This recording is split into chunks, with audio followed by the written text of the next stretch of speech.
"அடிப்பாவி! நீயா இந்த வேலையெல்லாம் பண்ணது?" அப்படின்னு சொல்லிட்டு ரவியே அசந்து போகிற மாதிரி நீத்து பண்ணி வச்சுருக்காங்கங்கிறது தான் பெரிய கொடுமையான விஷயமா இருக்க போகுது இந்த வாரத்தில்.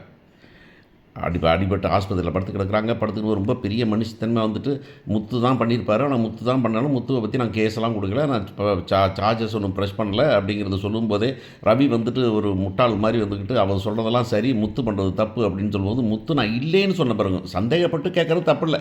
முத்து பண்ணியிருப்பானான்னு. முத்து நான் பண்ணலைன்னு சத்தியம் பண்ணி சொன்னிருப்பார் கூட. இல்லை நீ தான் பண்ணியிருப்ப அப்படின்னு ரவி சொல்லும்போது, ரவியோட கேரக்டரை வந்துட்டு தூக்கு போட்டு தொங்க விட்டாங்க அப்படிங்கிறது நமக்கு நல்லாவே தெரியும்.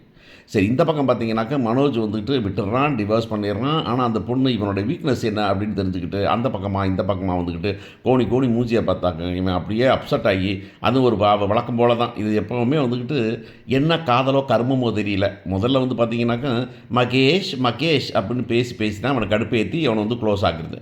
இப்போ வந்துக்கிட்டு ஒருத்தனை கூப்பிட்டு வந்து 3 நாளாக எனக்கு பழக்கம்னு சொல்லும்போதெல்லாம் வந்துக்கிட்டு அந்த கேரக்டரை வந்துக்கிட்டு சுடுதண்ணியை ஊற்றி கொதிக்க வச்சு அப்படியே தூக்கி மூஞ்சியில் ஊற்றுன மாதிரி தான் அந்த கேரக்டர். கர்மமான கேரக்டர், அசிங்கமான கேரக்டர். அதாவது ரோகிணி மாதிரி ஒரு கேவலமான பொம்பளை இல்லை அப்படிங்கிற மாதிரி காமிக்கிறது தான் விஷயம். அது ரொம்ப கொடுமை. அது அந்த பிள்ளையை தப்பிக்க வைக்கிறாங்க, எல்லாம் பண்ணுறாங்க. ஆனால் அந்த பொண்ணோட கேரக்டரை எப்படி அசாசினேட் பண்ணுறாங்க பாருங்களேன். நீ வந்துட்டு ஒரு பொண்ணோட நோய் ஈஸின்னு நின்றுனாக்க உடனே பார்த்து பொறாமப்பட்டு காதல் வந்துருங்கிறதெல்லாம் வந்துக்கிட்டு என்ன கொடுமடா சரவணா அப்படிங்கிற மாதிரி தான் அந்த பக்கம் இருக்குது. இந்த பக்கம் பார்த்தீங்கன்னா, இந்த பொண்ணு ஒரு வகையில் நியாயமாக பேசுகிற மாதிரியே இருக்குது பாருங்களேன். நீத்து பேசுகிறது. நான் ஒன்று லவ் பண்ண சொன்னேன்னா லவ் பண்ண சொல்லல.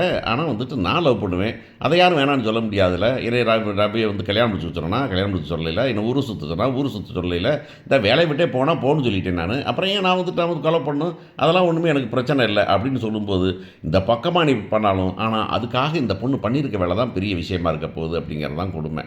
அந்த பக்கம் வந்துட்டு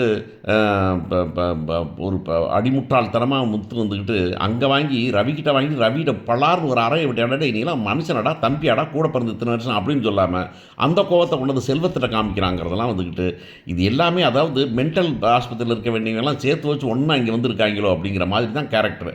உடனே அவன் செல்வான் கடுப்பாகி என் வண்டியை ஓட்டிகிட்டு போய் அங்கே போய் ஆளை தட்டி அவங்க கடைசியில் வந்துட்டு அருணோட அம்மாவே கொண்டு போடுறான் அப்படிங்கிறது வந்துக்கிட்டு இப்போ முத்து வந்துக்கிட்டு உள்ளார போகிறாரா, முத்து தான் சொல்லி தான் செல்வம் பண்ணான் அப்படின்னு சொல்ல வைக்க போகிறாங்களா அப்படின்னு தெரில. முத்துக்கு ஏதோ பிரச்சனை அப்படின்னு இந்த பக்கம் பார்த்தீங்கன்னாக்கா ஸ்ருதி வந்துக்கிட்டு வருத்தப்படுறா அப்படிங்கிறதுனால ஸ்ருதியோட அம்மாவோ ஸ்ருதியோட அப்பாவோ தான் அதை பண்ணிட்டாங்க ஹாஸ்பிட்டலில் அப்படின்னு சொல்லிட்டு இவங்கெல்லாம் வந்துட்டு சந்தேகப்பட்டு போய் சாரார் பண்ண போகிறாங்க.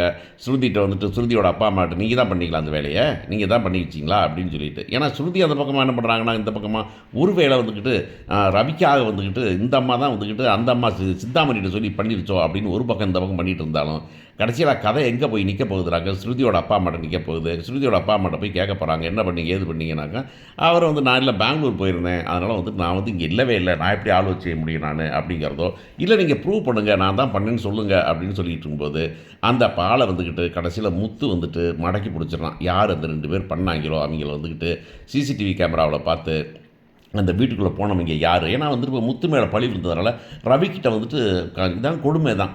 யாராவது ஒருத்தன் வந்து பழி போடுவானா, அந்த பழி போட்டவன் ப்ரூவ் கொடுக்க மாட்டானா. ஆனால் பழி யார் மேலே போட்டாங்களோ அவன் வந்து ப்ரூவ் பண்ணணுமா, நல்லவன் ப்ரூவ் பண்ணணுமான்னு. என்னடா பாலிடிக்ஸாக இருக்குது. நம்ம என்ன தான் பாலிடிக்ஸ்னால் இவ்வளோ கேவலமான பாலிடிக்ஸ் இருக்காமல் இதுக்கு முத்துவுக்கு மீனாவுக்கு வேறு வேலையே இல்லையா, வேறு வேலையே இல்லைல்ல. அவங்களுக்கு வந்துட்டு பொழப்பே என்னென்னா சோஷியல் சர்வீஸ் பண்ணுறது தான். அனாதை பையில கூட்டு வந்து வளர்க்குறது, அப்புறம் பாட்டி தாத்தா ஊரில் செருப்பு தைச்சாங்கன்னா அவங்களுக்கு வந்து குடும்பம் பண்ணி கொடுக்கறது. ஆனால் வந்துட்டு மேலே ஒரு ரூம் கட்ட முடியாது இவங்களால். அப்புறம் வந்து ரவிக்கும் அவனுக்கு சண்டைனாக்கா அவங்கள போய் சரி கட்டுறது. இவனுக்கு வந்துட்டு இப்போ ரோகிணி வந்து தப்பு பண்ணால் தப்பு பண்ணது வந்துக்கிட்டு அதை வந்து சரி கட்டுறதுக்காக வந்து துணை நிற்கிறது. இந்த மாதிரி இவங்களுக்கெல்லாம் சோஷியல் சர்வீஸ் பண்ணி அன்னை தெரசா மாதிரியே வாழணும் அப்படின்னு நினைக்கிறதுனால இப்போ என்ன பண்ண பேர் வெட்டி வேலையை இப்போ வந்துட்டு இப்போ தேட போகிறாங்க. அவன் யார், மனோஜுக்கு வீடு ஏமாற்றி வித்தானாலும் அவனை கண்டுபிடிக்கிறது யார் அப்படின்னாக்க முத்து தான் போய் கண்டுபிடிக்கணும்.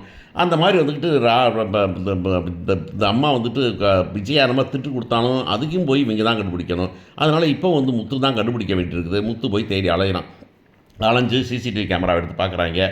பார்த்துட்டு கடைசியில் வந்துட்டு ஓகே யார் அந்த ஆளுங்க 2 பேர் அப்புறம் இந்த தாத்தா தெரியுதேடா, இவங்க நமக்கு தெரியுமேடா, இவங்க ஏற்கனவே நம்மகிட்ட அடி வாங்கினவங்க தானே அப்படின்னு பார்க்குறாங்க. ஆனால் வந்து முழுசுமாக கண்டுபிடிக்க முடியல. அதனால் என்ன பண்ணுறாங்கனாக்கா, இப்போவுமே இருக்கான்ல நம்ம பையன் இப்போ மீனாவோட தம்பியை பிடிச்சி அவன் என்ன பண்ணுறான்னாக்கா, மாமா எனக்கு தெரிஞ்சுட்டு அந்த ஒருத்தனுக்கு வேலை வாங்கி கொடுத்தான ஒரு ரவுடிக்கு, அவன்கிட்ட விட்டு இந்த மாதிரி வேலை யாரா பண்ணுவா அப்படின்னாக்கா இவங்க தான் அப்படின்னு சொன்ன உடனே முத்து போய் தூக்கிட்டு வந்து போலீஸ் ஸ்டேஷனில் விட்டு என்னடா அது அப்படின்னு கேட்டாக்கா, போலீஸ் ஸ்டேஷன் சொல்கிறான், ஒரு ஆள் பணம் கொடுத்தாங்க அதனால தான் அடித்தேன். யாரா பணம் கொடுத்தா அப்படின்னாக்கா, யார் ஸ்ருதியோட அப்பா அம்மாவா? நான் இல்லை அப்படின்னா. சிந்தாமணியா? அவனை இல்லைங்க. அப்போ யார் தான்டா பண்ணானாங்க? சுருதி தான் கொடுத்தாங்க. என்னது, சுருதி தான் பணம் கொடுத்தாங்களா? ஆமாம், சுருதி தான் பணம் கொடுத்தாங்க. ஹோட்டலில் எரிச்சிட்டு நான் இன்சூரன்ஸில் வாங்கிப்பேன், எனக்கு ஒரு லைட்டாக ஒரு காலில் ஒரு அடியை மட்டும் போட்டு போயிருன்னு சொன்னாங்க, அதனால தான் போட்டு வந்தேன் அப்படின்னு. உடனே கொடுமை எல்லாமே எதுக்கு இது பண்ணேன், எதுக்கு நான் தெரியல, எனக்கு தெரியாது, பணம் கொடுத்தாங்க, அவங்க சொன்ன வேலையை நானே செஞ்சுட்டேன், அவ்வளவுதான் அப்படின்னு. ஒன்று தட்டி தூக்கிட்டு போகிறாங்க. இங்கேருந்து போனாக்கா அங்கே ஆஸ்பத்திரியில் அந்த பொண்ணு படுத்துருக்குது. இங்கே விஜயாவெலாம் பார்க்க வந்திருக்காங்க. அந்த இடத்துல போய் டக்குன்னு போயிட்டு, என்ன சார் அப்படின்னா, ஒன்றும் இல்லைம்மா, வாங்க போலீஸ் ஸ்டேஷன் போகலாம் அப்படின்னா. எதுக்குமா போலீஸ் ஸ்டேஷனுக்கு? எங்கே இப்போ தான் அடிபட்டு ஆஸ்பத்திரியில் படுத்துருக்கேன், போலீஸ் ஸ்டேஷனுக்கு போகிறீங்க அப்படின்னாக்கா, அங்கே போலீஸ் ஸ்டேஷன்லேயே அங்கே போயிட்டு ஜெயிலையும் ஆஸ்பத்திரி இருக்குங்க, அங்கே போய் படுக்க வச்சுக்கலாம் வாங்க நீங்கள் அப்படின்னு. என்ன பிரச்சனை அப்படின்னு. ரவி என்னடா முத்து என்னடா பண்ணுறான், என்னடா திரும்ப ஒம்பளுத்துட்டுருக்கடா நீ அப்படின்னா, போருடா அப்படின்னு சொல்லிட்டு மீனா வந்துடுறாங்க. வந்து என்ன வேலையை பார்த்துருக்கேன் ஸ்ருதி, நீத்து எவ்வளவு பெரிய மனுஷி, நீ என்ன வேலையை பார்த்துருக்க நீ அப்படின்னு. என்ன வேலை பார்த்தேன் அப்படின்னாக்கா, அவனை இழுத்துட்டு வாங்கடா அப்படின்னு முத்து இழுத்துட்டு வராரு. இழுத்துட்டு வந்தாக்க அந்த பண்ணு பார்த்தோன்னே ஷாக் ஆயிடுது. யார்ராது அப்படின்னு ரவி கேட்குறான். முட்டாள் மாதிரி வந்துக்கிட்டு இந்த பொண்ணை சொன்னது நம்பி இருந்தவரா, முட்டாள் அடிமுட்டாள் அப்படின்னு. ஸ்ருதி வந்துடுறாங்க. என்ன முத்து என்னதுக்கு வர சொன்னீங்க நீங்கள் அப்படின்னா, இந்த உங்கள்ட்ட காமிக்கிறது தான், இந்த ப்ரூவ் பண்ண தான். யார் இவளை பார்க்கறதுக்கு வர சொன்னீங்களா நீங்கள் அப்படின்ட்டு. இல்லை அவளை பார்க்கறதுக்கு இல்லை, என்ன கதைன்னு. இது யாருண்ணா? இதா என்ன தெரியுமா, அதை கடைசியில் என்ன ஆச்சுன்னா, இந்த பொண்ணு வந்துக்கிட்டு ரவியோட சேர்றதுக்காக, ரவியை வந்துக்கிட்டு அவர் மேலே ஒரு ஒரு பரிதாபம் ஏற்படுறதுக்காக என்ன பண்ணியிருக்குதுனாக்கா, இந்த 2 பேர்த்துக்கும் காசு கொடுத்து அந்த பிள்ளையை வந்து அவங்க ஹோட்டலில் எரிக்க விட்டு, அந்த பிள்ளையை வந்துக்கிட்டு இவனை அடிக்க வச்சு இங்கே வந்து படுத்துக்கிட்டு ரவிகிட்ட போட்டுருக்குது அப்படின்னு. ஒன்று என்ன இப்படி மனுஷியா நீ அப்படின்னு சொல்லி அங்கே கேட்க, அவன் வந்துட்டு என்ன அதெல்லாம் உண்மையா நீங்கள் அப்படின்னு கேட்டால், கேள்றா நீ அப்படின்னு அந்த பிள்ளைகிட்ட கேள்றானே. என்ன அப்படின்னாக்கா, இல்லை அவங்க யாருமே தெரியாதாம்மா, நான்லாம் இந்த மாதிரி நீங்கள் பண்ணுவீங்கன்னு தான்மா எப்போவுமே நான் வந்துட்டு ஒரு ஃபோட்டோ எடுத்து வச்சுருப்பேம்மா, வச்சுக்கிறீங்கம்மா, அவங்க பணம் கொடுத்தது எல்லாத்தையும் ஃபோட்டோ எடுத்து வச்சுருக்கிறேம்மா நான் அப்படின்னு. ஒன்று புட்ரா அரெஸ்டன்னு. ரவி இவ்வளவு கேவலமாக நீ நடந்துப்ப அப்படின்னு சொல்ல, மீனா வந்துக்கிட்டு இவெல்லாம் வந்துட்டு ஸ்ருதி வந்துட்டு ஒரு பலார்னு ஒரு அறையை போட்டு போடி உள்ள அப்படின்னு சொல்லிட்டு கூட்டிகிட்டு போயிடுவாங்க. அப்படி தான் நடக்க போகுது. ஏன்னா இதில் வந்துட்டு வேறு யாரும் பங்கு வைக்கிறதுக்கு சான்ஸே கிடையாதுன்னு நமக்கு தெரியும். அதனால் நீத்து இந்த கூட கேரக்டர் க்ளோஸ் பண்ணிவிட்டு அடுத்த ஸ்டோரிக்கு போவாங்க அப்படின்னு நம்புகிறோம் நம்ம. இதில் அருண் வந்துக்கிட்டு முத்து மேலே கேஸ் கொடுக்க போகிறாப்புல. முத்து மேலே கேஸ் கொடுத்து திருப்பி அருண் வந்துட்டு முத்து திரும்ப வந்துட்டு அவனுக்கு நிர்வாகம் ப்ரூவ் பண்ணுறதுக்கு வேறு கதை பண்ண வேண்டியிருக்கும். நல்லா குழப்பறீங்கப்பா அப்படிங்கிற மாதிரி தான்